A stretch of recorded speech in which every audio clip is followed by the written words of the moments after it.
fuerte, mas no pude, volate con rumbo hacia la nube más alta, ya no pude alcanzarte.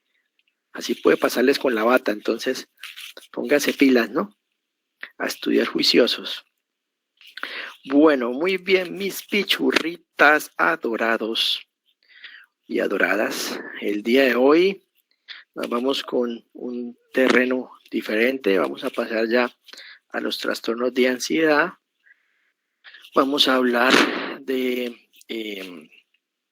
básicamente tal vez el trastorno de ansiedad más importante, puesto que ustedes lo van a recepcionar en los servicios de urgencias. Y es una patología que se tiende a confundir de manera frecuente con condiciones, pues con otras condiciones de salud mental, pero también confundir con condiciones orgánicas. Y es en este escenario en el que volvemos a hacer énfasis de nuestra gran premisa en la que hemos venido trabajando todo el semestre, y es que todo paciente psiquiátrico es orgánico hasta que se demuestre lo contrario, ¿no? Entonces, pues estamos hablando, como ustedes lo ven ahí en el DCM que les estoy proyectando, del conocido trastorno de pánico, ¿ok? Trastorno de pánico. ¿Me confirman si tienen, si están viendo ahí el DCM? Sí, doctor. Listo, bueno, muchas gracias. Entonces, vamos a hablar del trastorno de pánico. Entonces, el trastorno de pánico pertenece al terreno de los trastornos de la ansiedad. Entonces, hemos venido desde el principio de este semestre hablando del GPS de los trastornos de salud mental, de cómo clasificamos las psicopatologías en diferentes áreas. Hablamos de los trastornos psicóticos, hablamos después de los trastornos del afecto, la bipolaridad, la depresión, las depresiones mayores, las depresiones menores, ¿no? Todo ese cuadro de distimia, ciclotimia, todas estas cosas que venimos hablando. Hemos venido tocando por ahí los trastornos de personalidad y estamos ahora pues en el terreno de los trastornos de ansiedad. El protagonista, el trastorno de pánico. Entonces, bueno, vamos a hablar de esta condición. Lo primero que ustedes deben saber es que crisis de pánico no es igual a trastorno de pánico. ¿Listo? Ese es el primer concepto que ustedes deben tener claro. El primer concepto que deben tener claro es que crisis de pánico no es igual a trastorno de pánico. Así como crisis, ¿cierto?, maníaca no es igual que automáticamente, no es que uno de una vez, o mejor dicho, crisis hipomaníaca, para no ponerlo tan confuso. Una crisis hipomaníaca, por ejemplo, no es igual automáticamente a un trastorno bipolar, sino que uno analiza, ¿no? Bueno, a ver, había un episodio depresivo y según eso uno coloca ahí el diagnóstico, ¿no? Algunas veces sí hacemos diagnósticos directos, pero en general lo que les quiero decir es que uno primero mira una condición y si se cumple como esas características sindromáticas, uno ya se lanza a pensar si se cumplen unas condiciones para hablar de un trastorno. Entonces, crisis de pánico no es lo mismo que trastorno. Esa es la primera gran cosa que necesito que tengan clara. Levanten la manita las personas que alguna vez en su vida han sufrido alguna crisis de pánico. Pongan ahí por el chat, yo. Escriban quiénes, yo empiezo, yo. Mira, aquí dice Angie ha tenido crisis de pánico. ¿Quién más? Angie, allá Angie, Brian, Rosana, María Isabel y Omar. Ajá, exacto, bueno, muy bien. Entonces, lo primero que deben tener presente al abordar este terreno del trastorno de pánico es que la crisis de pánico es una reacción ansiosa que hasta el 20% de los seres humanos vamos a tener alguna vez en la vida, con desencadenantes o sin desencadenantes. Es decir, yo puedo estar tranquilo, yo puedo estar aquí sentado, sin ningún problema, dictando la clase, y de un momento a otro me invaden los síntomas de la crisis de pánico, ¿sí? Los que están muy en el terreno de la psicología empezarán a buscar los porqués, ¿no? Bueno, eso es que tú estabas pensando en algo que te estresaba, eso te estaba angustiando y por eso te dio la crisis de pánico, pero no necesariamente. Hay gente a la que le da la crisis de pánico de la nada, sin ninguna razón. Crisis de pánico sin desencadenantes. Y en otras ocasiones, las crisis de pánico tienen un desencadenante. Algo ayuda a que esa crisis se precipite. De las personas que compartieron sus experiencias de haber sufrido una crisis, ¿algunos de ustedes creen que tuvo algún desencadenante, alguna situación estresante que la puedan compartir? Sí, porque no, es que estaba en el motel y no se me paró, entonces como que no nos comente esos detalles, ¿no? Entonces, alguien que pueda comentar así, ¿no? De los que les han dado crisis de pánico, ¿qué desencadenante pudo haber tenido? A ver si alguien anota por ahí. Los parciales, exacto, entonces sí, pasa mucho, ¿no? El estudiante en medio del parcial hace crisis, ¿no? Deja sudar y se pone mal y el parcial se bloquea. El último parcial de morfología, ok, sí, ahí puede pasar. Sobre todo cuando usted viene una noche donde no descansó, pasó en blanco, se metió 10 Coca-Colas, 1 litro de tinto, entonces pues seguramente todo eso lo pone así como muy proclive a una crisis de ansiedad. Entonces, bueno, así como decíamos que había unas reacciones emocionales normales a situaciones de la vida cotidiana que constituían lo que llamábamos la reacción de ajuste, ¿sí? Así también algunas veces ante unas situaciones estresantes una persona puede responder con crisis de pánico, ¿sí?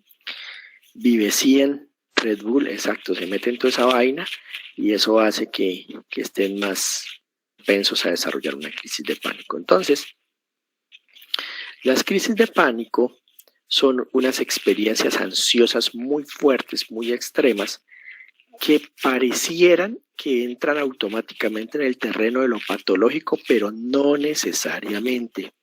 Entonces, uno puede tener crisis de pánico en algún momento de su vida, incluso varias veces en algunos distintos momentos de su vida, y no necesariamente eso es anormal, no necesariamente eso se vuelve un trastorno. Por eso, crisis de pánico no es igual a trastorno de pánico, ya veremos la diferencia. Crisis de pánico también se conoce en el inglés como panic attack, también se les llama crisis de angustia, ¿sí? Son diferentes nombres con los que ustedes pueden encontrarlos en diferentes literaturas y artículos científicos. Entonces, bueno, para hablar de la crisis de pánico, vamos a definir más o menos qué es una crisis de pánico. Entonces, la crisis de pánico suele ser o el ataque de pánico suele ser una condición donde se empieza a experimentar un malestar muy intenso que alcanza su máxima expresión en minutos. El DSM-5 habla de minutos, pero no nos dice cuántos minutos. El DSM-4 sí lo decía. Eso era muy subjetivo y variable, por eso el DSM-5 lo quitó. Pero en promedio, ¿cuánto creen ustedes, doctores, que dura una crisis de pánico? Entendida de la duración como en el momento en que los síntomas empiezan a subir, llegan al máximo donde usted siente que va a morir, enloquecer, chiflar, perder el control y después bajar hasta que más o menos se controlan. ¿Cuánto creerían ustedes en términos de tiempo puede alcanzar a durar una crisis de pánico? Dicen aquí de 4 a 8 horas. ¿Alguien da más, alguien da menos? ¿Alguien da más, alguien da menos? A los que les hayan dado crisis, ¿cuánto más o menos les han durado? De minutos ahora, sí, pero más o menos 1 hora, dicen por aquí, 1 hora. Ok. De 1 a 2 horas. Bueno, en general no duran tanto, ¿sí? Posiblemente, cuando mencionan varias horas, estamos hablando de toda la montaña, digamos, descriptiva del cuadro, ¿no? Desde el punto en el que arranca acá, punto A, el pico máximo, donde usted llegó que ya se moría, y la caída hasta acá. De pronto de acá hasta acá, sí pueden haber horas, puede haber una hora de pronto o algo así, ¿sí? Muchas veces usted no vuelve completamente a la línea basal, sino que queda un poco más ansioso de lo normal, ¿no? Por eso la sensación de que se prolonga mucho tiempo es lo que la gente puede a veces describir. Pero normalmente es un pico muy grande, fuerte, que está alrededor de los 15 minutos, ¿no? Usted empieza a subir, entre 10 y 15 minutos llega al punto de más desesperación, y cuando viene toda esa descarga de adrenalina, de cortisol, usted está terriblemente mal, ¿sí? Dura realmente muy poco, unos pocos minutos, 3 minutos, 5 minutos máximo, y después empieza a bajar, ¿sí? Entonces realmente una crisis de pánico no se prolonga tanto en el tiempo. ¿Qué creerían ustedes, doctores, que pasaría si la crisis de pánico se prolongara por horas? ¿Cuál creen ustedes que sería la consecuencia para la salud de una persona si una crisis de pánico se prolongara horas? O sea, si usted se quedara allá arriba horas. Infarto. Un infarto, dicen por acá. No, usualmente no logra causar un infarto, pero sí logra que la persona se pueda llegar a autolesionar, ¿sí? Entonces las crisis de pánico hay que tenerlas en cuenta como también potenciales causas de generación o de inducción de suicidio, ¿sí? Si la persona llega a tener una crisis de pánico estando en un último piso de una edificación que no tiene mucha protección, perfectamente podría llegar a saltar. Entonces, las crisis de pánico por eso son tan horribles, porque pueden llegar a ser a generar en las personas incluso cuadros autolesivos. Afortunadamente, lo que hace que no llegue a ser así es que suelen ser muy autolimitadas. O sea, es horrible, la sensación es inmunda, la persona se dispara en unos pocos minutos a una ansiedad tenaz, pero cae, ¿sí? Entonces, eso es lo que hace que no estemos escuchando todo el tiempo que hay suicidios por crisis de pánico, y que lo que más se piense la gente que está asociado a el suicidio es el consumo de sustancias y los estados depresivos. Entonces, esa forma de presentación de la crisis de pánico es lo que hace que la gente pueda experimentarla y que sea fea, pero sin llegar a morirse o a matarse o a causarse daño. Bueno, en ese periodo se producen 4 más de los siguientes síntomas y van a mirar ustedes el chorrero. Mire, son 13. Como dirían cuando yo estaba en el colegio, aquí las tengo, ¿no? Entonces, son 13 síntomas que, acuérdense del aquí las tengo para que no se les olvide que son varios los que están presentes en la crisis de pánico.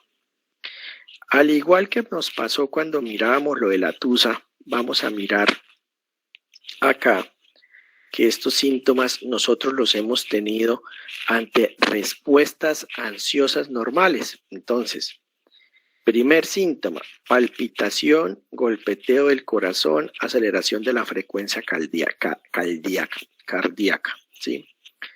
Eso lo sentimos cuando nos van a hacer una pregunta oral en rotación, ¿cierto? Cuando va a presentar un paciente en rotación, uno le alcanza a dar ese susto cuando va a hacer una exposición, ¿no? Eso puede pasar. Sudoración, algunos más que otros. Esta diaforesis palmar, por ejemplo, yo vivo con diaforesis palmar permanente. ¿Alguien más ahí que escriba? Yo, que a quien más le suban las manos así como, puta, como si estuviera deshidratando por las manos. No, nadie. Me dejaron solo, me abandonaron. A nadie más le suban las manos. Ah, bueno, bien, Santiaguito, gracias por apoyarme. Sudoración de las manos, eso es muy frecuente cuando uno está ansioso. Temblor o sacudidas, a Angie también le pasa, ok. Temblores o sacudidas, uno empieza a sentir como brinquitos, a veces son como casi que fasciculaciones, ¿no? De la ansiedad que uno siente, o la clásica persona que sale a exponer, ¿no?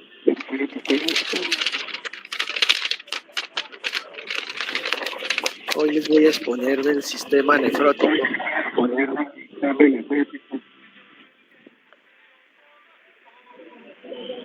Ok, que les vamos a exponer del síndrome nefrótico. ¿Sí? Y entonces, sí, o cual Sebastián Yatra cantando en los Óscares, ¿no? Sí.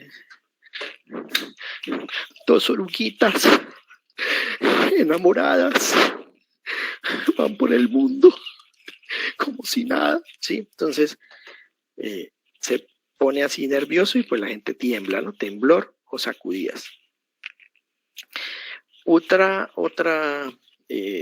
síntoma que describe la gente cuando está ansiosa, ya no en un contexto tan normal de ansiedad, sino ya en un contexto más hacia el pánico, es la sensación de dificultad para respirar o asfixia.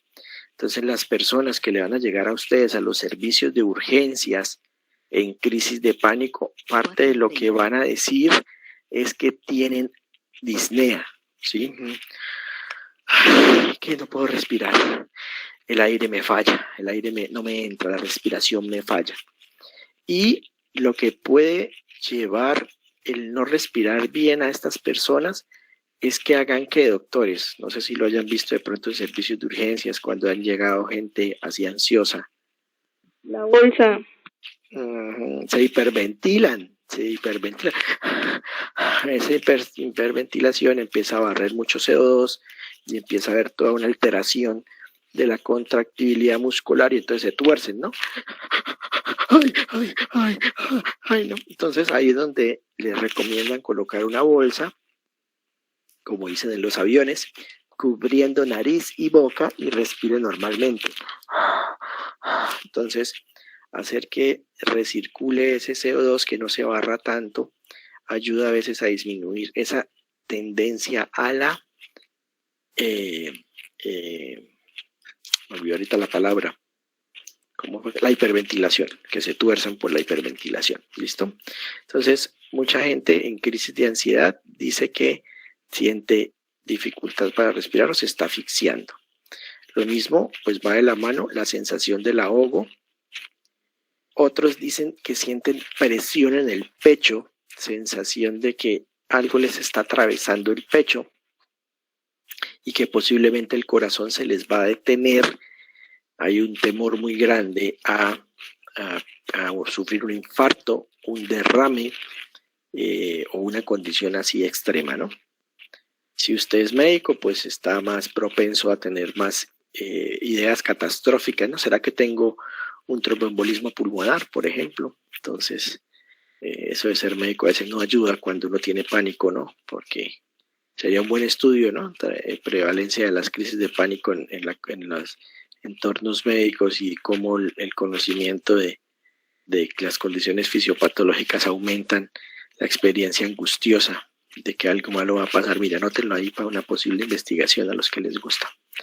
Bueno, hay también a veces náuseas o malestar abdominal, entonces como dolores, ¿sí? Y algunas veces cuando es demasiada la ansiedad, ¿qué creen que le pasa a la gente, doctores? ¿Te han escuchado esa frase de me cagué del susto? Ajá, exacto. La doctora Diomar Juliana. Ajá. Exacto. La doctora Diomar Juliana desde Chitagá, ¿es que es? ¿De dónde es que es? El Cerrito. Desde Málaga. De Málaga, eso, de Málaga. Ok. Desde Málaga con amor. Pierde el control de los esfínteres, exacto. Entonces, por eso, ustedes han visto esas películas donde pasa algo muy terrorífico, muy asustador, ¿no? Sale Jason con la motosierra al punto de cortarle la cabeza a alguien, así en sentido coronal, ¿no? Sagital, perdón. Y entonces el protagonista no le muestran la cara, no le muestran los pies y se ve el charquito de miaos, ¿no? Listo. También puede pasar por el otro esfínter, pero eso es un poco más grotesco. Entonces, por eso es que a veces dicen, no, se cagó el susto, porque exactamente se relaja el esfínter de tanta tensión que llega a veces a sufrir la persona. Pero pues sin llegar a tantos extremos, cuando uno está en una experiencia asustadora como un examen o un parcial o oral bueno, verbal, porque oral suena feo, o una evaluación así verbal, pues se le puede dar un poquito de churria, ¿no? Qué pena, profe, voy al baño un momento. Otro síntoma de las crisis de ansiedad, lo he visto en muchos pacientes, es la sensación de mareo, inestabilidad, aturdimiento o desmayo, o sea, como una sensación lipotímica, como que el paciente siente que se va a desmayar, como que el paciente se va a ir, ¿no? O sea, ya se le van a ir las luces, o también que se va a ir de bruces, que se va a tropezar y se va a caer, que no va a lograr estar en pie. Muchas veces eso no pasa, ¿sí? Pero el paciente sí tiene ese temor.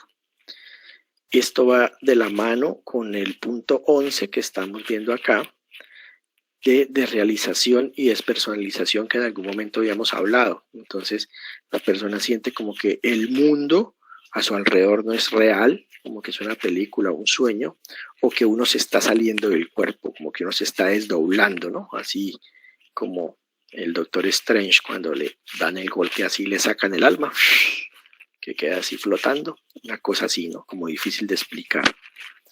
También se puede sentir escalofríos o sensación de calor en diferentes lugares del cuerpo. Entonces puede usted sentir frío en las manos, pero calor en el tórax, frío en la nariz, pero calor en los ojos, oleadas de calor o frío que le suben y le bajan por el cuerpo. Todo eso se puede sentir en las crisis de ansiedad. También aparecen parestesias, ya ustedes conocen mejor el concepto, pero pues a la gente profesional, a las personas que no son profesionales médicos, es más fácil decirles, ¿no? Hormiguimientos, que sienten hormigueos, ¿no? En los dedos o en algunas zonas del cuerpo. O si vos sos de Ocaña, entonces, que doctor, a mí cuando me coge la ansiedad me se duerme la cabeza, o me se duermen los pies, o me se duermen las manos. ¿Sí? Entonces, esa sensación de adormecimiento, de que se le duermen las manos, los pies, la cabeza, también puede estar presente. Miedo a perder el control o volverse loco, ese es uno de los síntomas cognitivos que nos ayuda a veces a diferenciar cuando no tenemos paraclínicos. Si yo estoy en San Juan de los Canasticos, ¿sí? Y no tengo ni mierda, no tengo electrocardiograma, no tengo laboratorio, no tengo nada, yo como diferencio una crisis de pánico de una condición orgánica o de las miles de condiciones orgánicas que ahorita vamos a entrar a debatir con este tipo de síntomas, si no tengo paraclínicos. Entonces, usualmente las condiciones como un infarto o una condición de este tipo producen en el paciente un miedo a morir, o sea, uno siente como miedo a que se va a morir, aquí lo estamos viendo en el punto 13, pero pocas veces hay síntomas cognitivos como temor a perder el control o enloquecerse. Si lo que la persona siente en esos momentos le produce un temor muy fuerte y uno le pregunta, pero ¿qué está sintiendo? ¿Miedo a qué? La persona lo mira así con cara de extrañeza o perplejidad, con actitud perpleja o de extrañeza y le dice a uno con los ojos desorbitados, las pupilas dilatadas y todo angustiado, a enloquecerme, siento que me estoy enloqueciendo, que voy a perder el control. Es muy probable que estemos ante una crisis de pánico, ¿sí? Si la persona lo que dice es que tiene mucho miedo a morirse, pues ahí sí nos deja mamando, porque en un infarto también se puede experimentar ese miedo a morir. Pero cuando el temor es enormemente claro, a enloquecerse, perder el control, volverse loco, no saber qué va a pasar mañana conmigo, no poder volver a hacer lo que normalmente hacía. Cuando es ese tipo de temor, uno puede tener más orientación clínica a pensar de que se trata de una condición psicógena, ¿sí? Más que una condición orgánica. Bueno, doctores, me imagino que ustedes viendo estos 13 síntomas, entonces empezarán ya a entender por qué les decía que si con la psicosis en un adulto mayor yo les decía tanto, todo paciente psiquiátrico es orgánico hasta que se demuestre lo contrario. El trastorno de pánico creo que es el rey de las patologías psiquiátricas a las que ustedes están enfrentados como grandes detectives del descarte del orgánico. ¿Listo? Y ese es el ejercicio que vamos a hacer ya para terminar hoy, para no quitarles tanto tiempo de su estudio. Para pediatría, estudien vagos. Empecemos a mirar con esta serie de síntomas. ¿Qué es lo primero que usted, cuál es la primera entidad que piensa y que debe descartar? A ver, entonces, usted llega a un paciente de urgencias con cara de loco, pinta de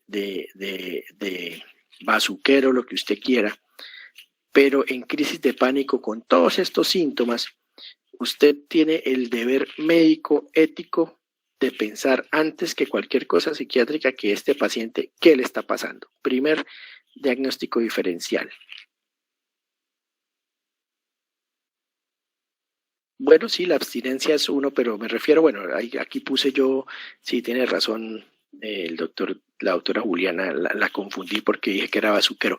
Me estoy refiriendo a un paciente X, sí, ya, no necesariamente asociado al consumo. Un paciente, así como yo, con una camisa más o menos decente, les llega a urgencias con síntomas de pánico. Sí, todos estos síntomas, usted lo primero que piensa es este paciente que le debo descartar desde lo orgánico, ¿no? Ojo, desde lo orgánico, listo. Entonces ahí ya empezaron a aparecer las primeras, listo, estamos de acuerdo. Entonces lo primero que usted como médico general tiene que pensar es que ese paciente se está infartando, listo. Eso es lo primero que usted piensa, lo primero que le llega a su cabeza, porque es que la crisis de pánico no lo va a matar, ¿sí? La crisis de pánico no le va a generar ningún problema. La crisis de pánico no tiene la potencia para terminar generando complicaciones cardiovasculares, aprovechando un poco el comentario que hacía ahorita la doctora Angie. Un paciente con pánico, por más pánico que tenga, la descarga de neurotransmisores que está generando la crisis de pánico, a no ser que tuviera una condición demasiado particular, nunca va a ser tan fuerte para poder inducir un problema cardiovascular. O sea, un paciente con crisis de pánico no se va a infartar, ¿sí? Pero un paciente con infarto al que yo no evalúo bien, como lo he visto en algunos casos, y lo paso para psiquiatría diciendo que es una crisis de pánico, en la unidad de psiquiatría se me infarta y ahí sí se murió, ¿sí? Pues hace paro y ahí sí se murió, ¿sí? Entonces, siempre, lo primero que vamos a descartar en este paciente es una de las primeras condiciones que tenemos que descartar, es la posibilidad de que tenga un síndrome coronario agudo, como ponían por acá, un infarto agudo de miocardio, efectivamente. Y pues ustedes ya harán los exámenes que, más que yo, ya ustedes los deben tener muy claros, ¿no? Su electrocardiograma, sus enzimas de rigor, todo lo que se estudia para, digamos, el síndrome coronario agudo. Porque vamos a primero a pensar en las cosas que son potencialmente letales, listo. Entonces, pensamos primero en este paciente, antes de pensar que es un paciente psiquiátrico, vamos a considerar que es un paciente que puede estar infartado, listo. Segunda condición potencialmente letal que tenemos que descartar en este paciente porque también puede darle todos estos síntomas. ¿Qué otra cosa? A ver.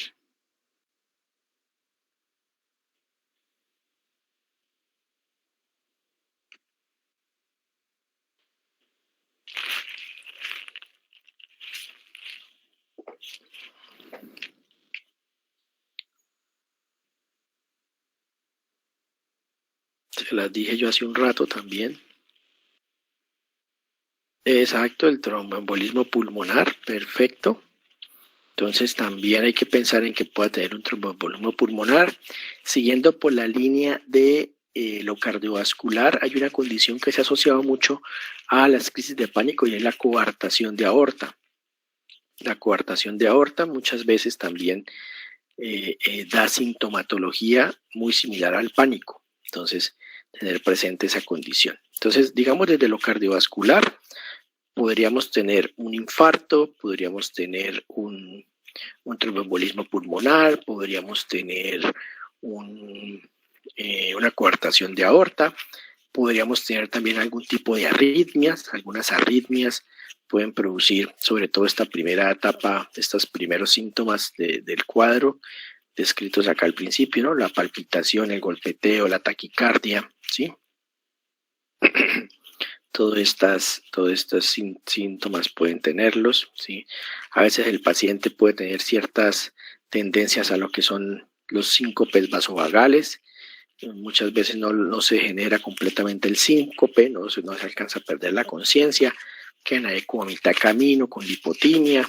Entonces, cosas como esa línea es lo que a nivel cardiovascular se puede uno pensar y tiene uno en cuenta. Bueno, aquí la doctora Angie propone otra condición que también se debe tener en cuenta, y es el que los síntomas de la crisis sean inducidos por sustancias, ¿cierto? Entonces, las sustancias que más fácilmente pueden causar crisis de pánico, obviamente van a ser sustancias estimulantes. Dentro de las sustancias estimulantes del bajo mundo tendremos la cocaína, tendremos el bazuco, tendremos las anfetaminas, el éxtasis, el MDA, el TUSI, todo ese tipo de sustancias, ¿no? Son sustancias estimulantes, incluyendo también la nicotina, incluyendo también la cafeína. Excesos de ellas pueden también producir crisis similares, ¿no? Cosas así. Bien, muy bien, exacto. Bueno, aquí ya van apareciendo otras cosas que están muy bien. Ajá, excelente. Entonces, siempre vamos a abordar al paciente de entrada con lo más peligroso que puede poner en riesgo su vida, que sería una condición cardiovascular, ¿sí? Entonces, listo, descartamos que tenga un infarto, su electrocardiograma, todo el tema. Miramos el tema de sustancias, que pueden ser sustancias estimulantes, pero también medicamentos, doctores. Hay medicamentos que son muy inductores de crisis de pánico. Vamos a darle un lapicero. Mira, aquí lo tengo. Siempre digo que voy a dar lapicero aquí, nunca les cumplo, ¿no? Bien, hijo de puta, me hacen cumplir. Voy a darle un lapicero al primero que me escriba por ahí cuál es uno de los medicamentos que usualmente más se usan en medicina, de urgencias y de hospitalización, que induce crisis de pánico. Y lo llaman a uno, ay, el psiquiatra, porque está en pánico. Está en pánico el paciente y, ay, ¿qué hacemos? ¿Qué hacemos? Pues lo primero que hay que hacer es quitarle esa maricada que le están dando, que es lo que más crisis de pánico le está produciendo. ¿Cuál sería ese medicamento, doctores? Lapicero para el primero que conteste. Dice Brian Alexis, más cafeína, ¿no? Sí puede pasarlo. Dobutamina, sí, pues también, pero ya la dobutamina, no es que uno la esté usando así como venga, póngase un parchecito de dobutamina y de adrenalina. No, hablo de medicamentos de combate diario ahí en servicio de urgencias, de hospitalización, no de cuidado intensivo, ni cuidado intermedio, ni nada de eso, ¿no? Medicamentos. O lo formulan como por coñazos, marica. Si vamos ahorita al hospital y agarramos cualquier paciente al azar, así en grupito, estoy seguro que alguno de ellos tiene eso. La dipirona también puede, sí, no estoy diciendo que no, lo que están poniendo está bien, o sea, la acetaminofén cafeína puede producirlo, la dipirona también puede producirlo, pero no son los más frecuentes. Hay uno que, jueputa, se la tiene pichita. Aquí me llegan pacientes después de haber estado en urgencias y es que me pusieron tal cosa y ¡pa! Con eso tenga su crisis de pánico. Bien, doctora Julianita, se lo ganó, se lleva el premio, está contenta, se lo ganó. ¿Ya tenía punto usted No, doctor, punto. Bueno, entonces tiene su punto para este corte. Esa era, muy bien. Lapicero y punto para doctora Julianita, con cariño y de Málaga. Exactamente la metoclopramida, doctores. Si hay un medicamento que induzca crisis de pánico, es la metoclopramida, ¿sí? Entonces, estén muy atentos, ¿no? Muchas veces el paciente está en observación y hospitalizado por otra razón, alguna condición gastrointestinal que está en estudio, Y cuando empieza uno a escuchar la gritería de la enfermera y del paciente, ay, me voy a morir, ay, ¿no? Y uno va y está en plena crisis de pánico, y curiosamente ha sido poco tiempo después de la administración intravenosa de metoclopramida. Entonces, la metoclopramida también produce crisis de pánico, es de los que más causan pánico. Recuerden que habíamos hablado de que producía caticia, ¿no? Entonces, algunas veces es solo la caticia, pero otras veces es una franca crisis de pánico, no solo con inquietud motora, sino con estos otros síntomas que estamos viendo acá en la presentación del DCM, con taquicardia, sudoración y todo el cuadro, digamos, de pánico, ¿sí? Antibióticos también, como decía la doctora Andrea, los macrólidos pueden producirlo, algunos nitroimidazoles, como el metroimidazol, el fluconazol y esos. Pero entre los antibióticos, tal vez los que más pueden inducir pánico son las fluoroquinolonas, ¿sí? Entonces, ciprofloxacina, norfloxacina, levofloxacina, todas estas también inducen muchas veces crisis de pánico, ¿no? Entonces, ojo con los medicamentos que lo pueden inducir. Bueno, por aquí atrás, el doctor Brian nos decía que los problemas tiroideos, claro que sí, doctor, excelente.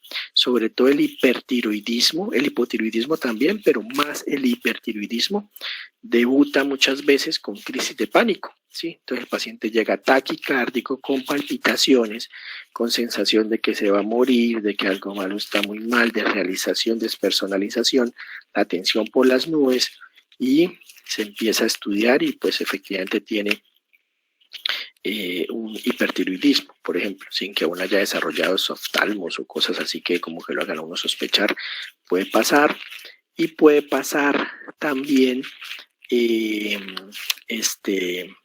el caso de feocromocitomas, ¿no? Y cosas de este tipo un poco ya más exóticas, pero puede también dar síntomas de este tipo de pánico. Mencionaba el doctor Kevin el delirium, solo que en el delirium pues estamos hablando de otra condición, ¿no? Ya no estaríamos hablando de pánico. Y recuerden que pues el delirium va a haber una alteración de la conciencia, de la atención. Aquí el paciente no, el paciente está consciente, justamente por ese estar consciente es que sufre tanto los síntomas.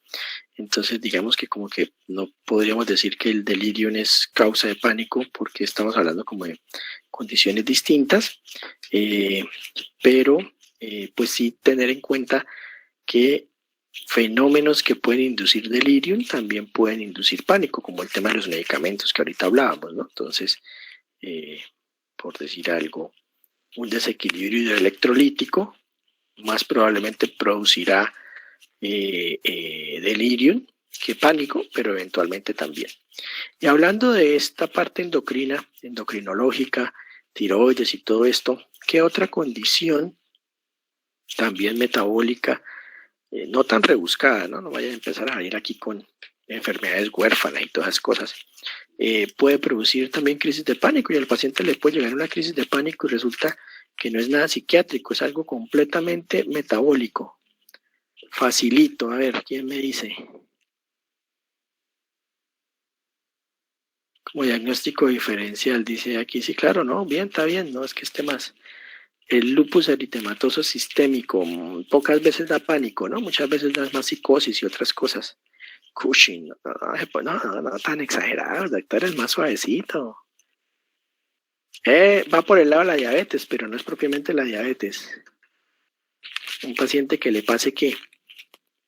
O a un paciente diabético le puede pasar, sobre todo si, por ejemplo, se le olvidó que ya se tomó la glibenclamida y vuelve y se la consume. Casi eso, el doctor Camilo estuvo cerca, pero le ganó Brian. Muy bien, estados hipoglicémicos, ¿no? Entonces, uno muchas veces al paciente con crisis de pánico, pues también le hace la glicemia, pre, post, ¿no? Además de lo que ya hemos venido hablando, la tiroides y estas otras cosas. En el cuadrito hemático, ¿sería importante hacerle cuadrito hemático? ¿Ustedes qué dicen? Sí, dice el doctor Felipe. ¿Buscándole qué? Sí, dice Rosana.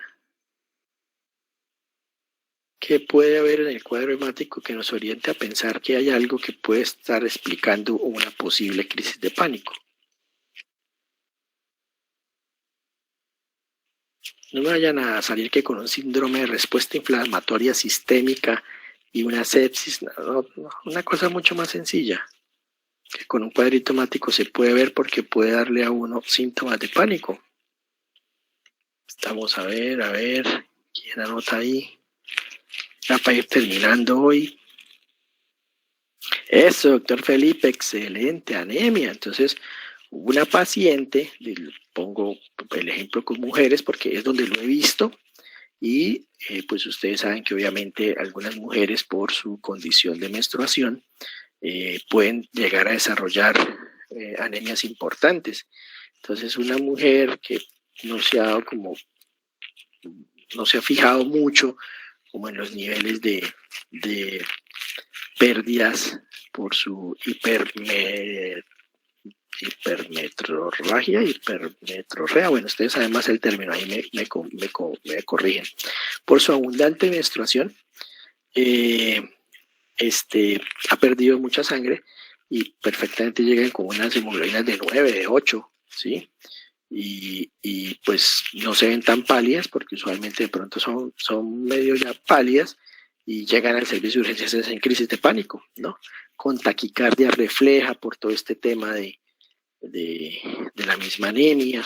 Entonces, toda esta compensación que se hace a nivel cardíaco para pues mover más la sangre y oxigenar más el cuerpo, pues les genera una taquicardia y entonces tienen ahí esa taquicardia y a partir de ahí también cierta sensación de ahogo y tales y entonces como que tienen todo este cuadro de pánico y resulta que pues no es una crisis de tipo psicógena, no es una cosa psiquiátrica, es anemia, ¿sí?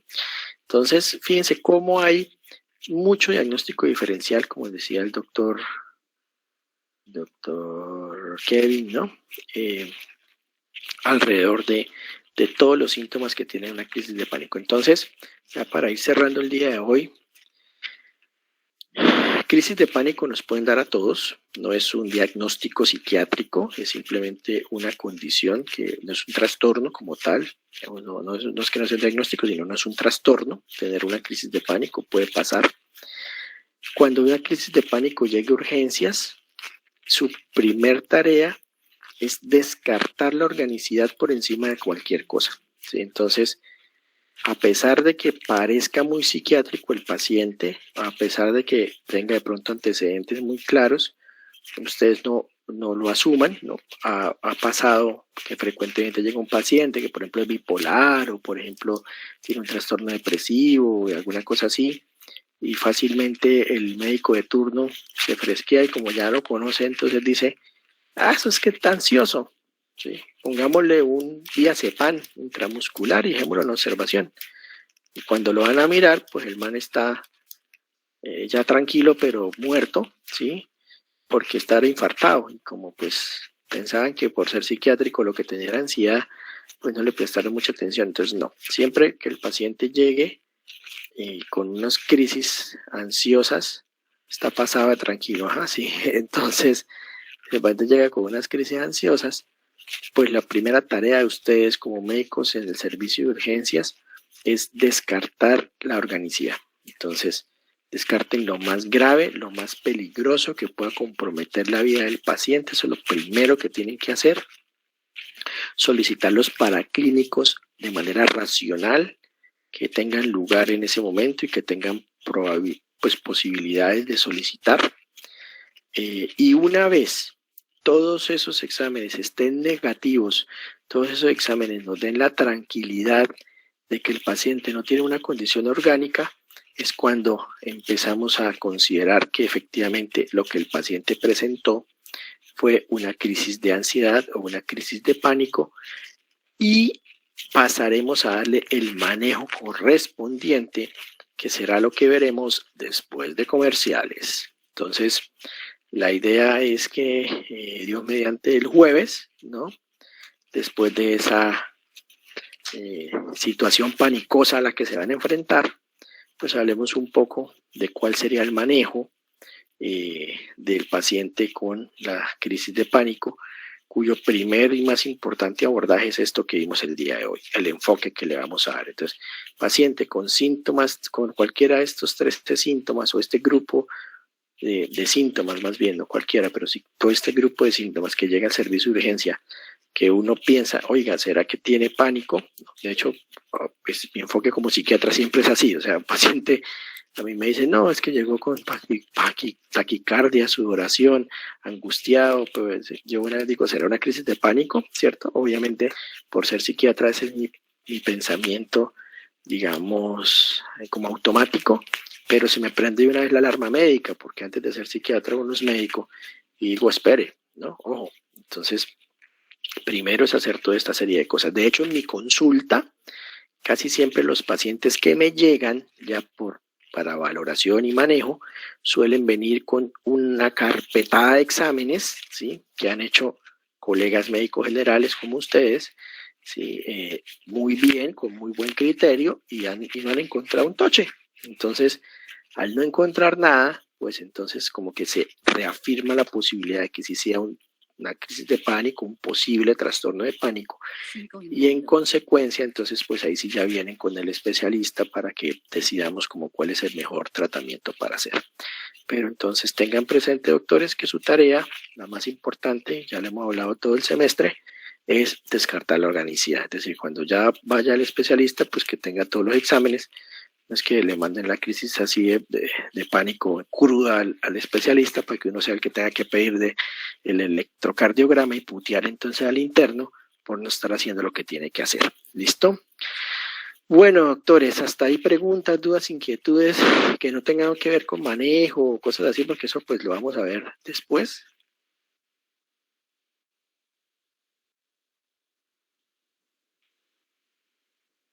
No, creo que no. Bueno, entonces, si están por aquí, ¿no? O me quedé yo hablando solo como una hueva. Hola, jefa. Sí, hola, doctor, aquí estamos. Bueno, listo. Bueno, entonces sigan estudiando, que les vaya muy bien en su examen. Nos vemos Dios mediante el jueves en la tarde. ¿Listos? Listo.